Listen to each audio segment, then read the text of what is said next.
Hello student, आपका स्वागत है आपके अपने यूट्यूब चैनल संकल्प में। आज का टॉपिक है नागरिकता, भाग सेकंड।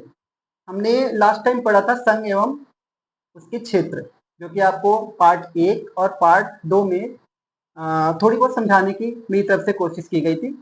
और बाकी आज जो हम नागरिकता स्टार्ट कर रहे हैं, तो नागरिकता में देखते हैं हम क्या चीज इस चीजों को डिकोड कर सकते हैं। संबंध होता है कि वो व्यक्ति जिस क्षेत्र में है और उस क्षेत्र में जो भी संसाधन है, ठीक है, उसका वो उपयोग करता है, तो उसको हम नागरिकता कह सकते हैं या कहते हैं। ठीक है। वैसे तो नागरिकता के लिए अलग से अधिनियम में परिभाषित किया गया है कि कौन होगा, क्या होगा, कैसे होगा, वो सारी चीजें हैं। फिलहाल हम अभी यहाँ पे नागरिकता के कुछ टर्म्स को समझते हैं। और ये जो नागरिकता है, भारत की नागरिकता, भाग सेकंड, इसमें अनुच्छेद 5 से 11 यानी आर्टिकल्स। अब इसमें डिफरेंट डिफरेंट तरीके से बताया गया कि पांचवा और छठे सातवें में कौन कौन लोग नागरिक हो सकते हैं, उनकी क्या क्या व्याख्या है। वैसे ही 7 8 है, फिर 11 है। 11 में क्या प्रावधान है, क्या संसद को ये अधिकार है या नहीं नागरिकता के ऊपर कानून बनाने का। ये सारी चीजें ना इसमें ये पूरे अच्छे से समझा रखा है। तो स्टेप बाय स्टेप हम लोग समझेंगे कि अनुच्छेद 5 में और 5 से लेकर 11 तक में क्या क्या चीजें। हम अनुच्छेद 5 की बात करें तो अनुच्छेद 5 में संविधान के प्रारंभ में जो नागरिक हैं उनको माना गया है। अनुच्छेद 5 में प्रारंभ में जो नागरिक है, अब इसमें क्या क्या चीज है, थोड़ा सा इसमें हम ये समझ लेते हैं।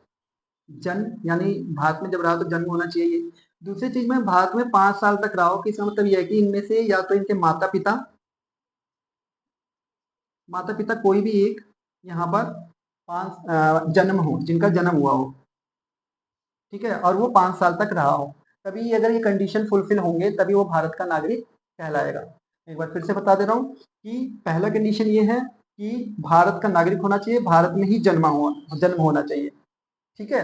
दूसरी चीज ये कि भारत में 5 साल तक वो व्यक्ति रहा हो, लेकिन उस व्यक्ति में से उसके माता पिता कोई भी एक भारत में जन्मे हो। अगर ये दोनों कंडीशन को फुलफिल कर रहे हैं तो ये अनुच्छेद 5 में प्रारंभ नागरिक यानी अनुच्छेद 5 के तहत उसको नागरिकता दे दी जाएगी। अगर इन दोनों में से कोई भी एक भी अगर फुलफिल नहीं हो पा रहा है तो उनको नागरिकता नहीं दी जाएगी। अनुच्छेद 6 की अब इसमें क्या है, अब अनुच्छेद 6 में जो भारत से भारत से नहीं, जो पाकिस्तान से जो लोग आए थे, ठीक है ना, उनके संदर्भ में ये नागरिकता यहाँ पर प्रदान की जाती है, जो पाकिस्तान से आए थे। देखते हैं कि जो 19 जुलाई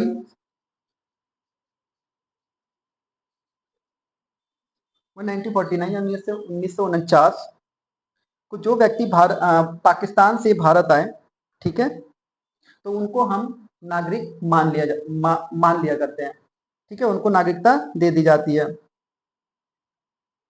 पर इसमें भी ये चीज होना चाहिए, अगर वो व्यक्ति पाकिस्तान से भारत आया है, उसमें भी अगर उनके माता या पिता या दादा या दादी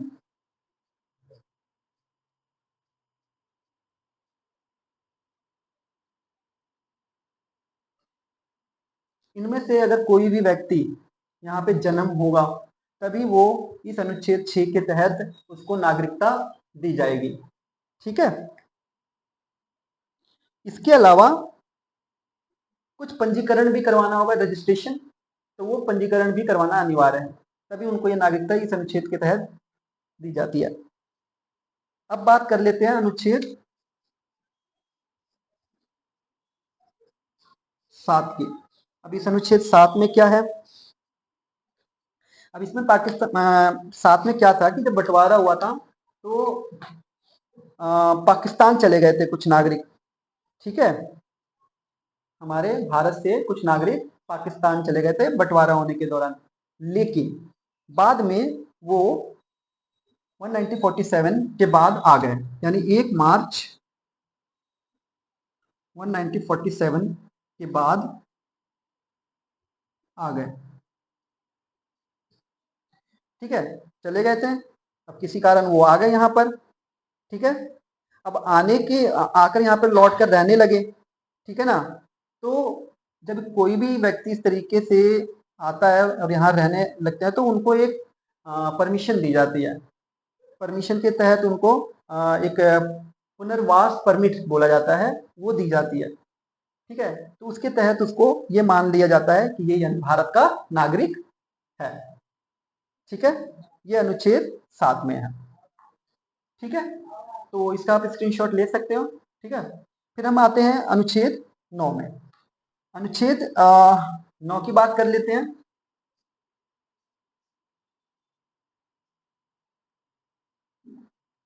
इसके तहत नागरिकों को एकल नागरिकता प्रदान की गई है, दोहरी नहीं, ध्यान रखना, एकल नागरिकता।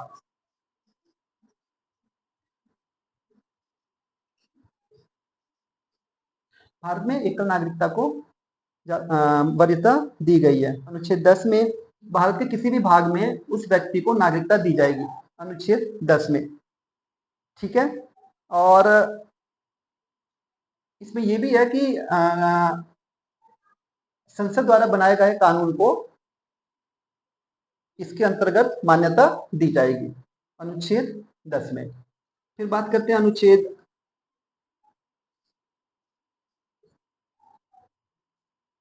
11 में, जो कि एक आखिरी है इसका।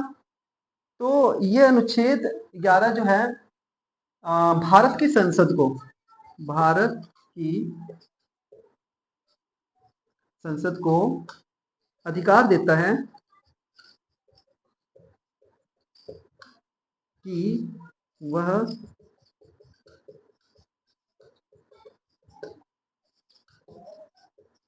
कानून, भारत की संसद को अधिकार देता है कि वह नागरिकता पर कानून बना सकता है। ठीक है, तो ये था हमारा एक छोटा सा व्याख्या, और मैं उम्मीद करता हूँ आप लोगों को ये पसंद आया होगा, ये सारी चीजें समझ आई होगी। भारत की नागरिकता भाग 2 में आता है, और ये अनुच्छेद 5 से लेकर अनुच्छेद 11 तक इसमें वर्णित है, और इसमें तमाम प्रावधान है। ये एक संक्षिप्त विवरण आपको दिया जा रहा है। अभी इसमें काफी चीजें हैं, बहुत सारी चीजें हैं जो आपको डीपली पढ़ना पड़ेगा तो समझ में आएगा। और हम इसमें आगे की कक्षा में, जो भी आगे की क्लास या जो भी आपकी वीडियो होगी, उसमें हम आपको बताएंगे कि नागरिक अधिनियम पारित हुए हैं, संशोधन भी हुए हैं, उससे रिलेटेड हम थोड़ी बहुत समझेंगे कि कौन कौन से पारित हुए हैं, संशोधन कौन कौन से हुए हैं। अभी आपका 2019 में भी हुआ, 14 में भी हुआ है ना। ये सब सारी चीजें हम इसमें समझेंगे। और आपने ये भी समझा होगा, लास्ट टाइम आप इस पे बवाल भी बहुत ज्यादा हुआ था कि 2014 से जो पहले के लोग आए हुए हैं वो नागरिक माने जाएंगे कि नहीं जाएंगे, ये सब सारी चीजों पे डिस्कशन हो रही थी। कई लोग कैसे नागरिकता छूट जाएगी, तो वो भी एनआरसी के बारे में भी हम लोग जरूर इस पे हम आगे की वीडियो पे डिस्कस करेंगे। तो ये अभी एक संक्षिप्त रूप था भारत की नागरिकता पर, और कुछ चीजें हो गई, मिस हो गई होंगी। ठीक है, बस आज के लिए बस इतना ही। Thank you so much, have a good day.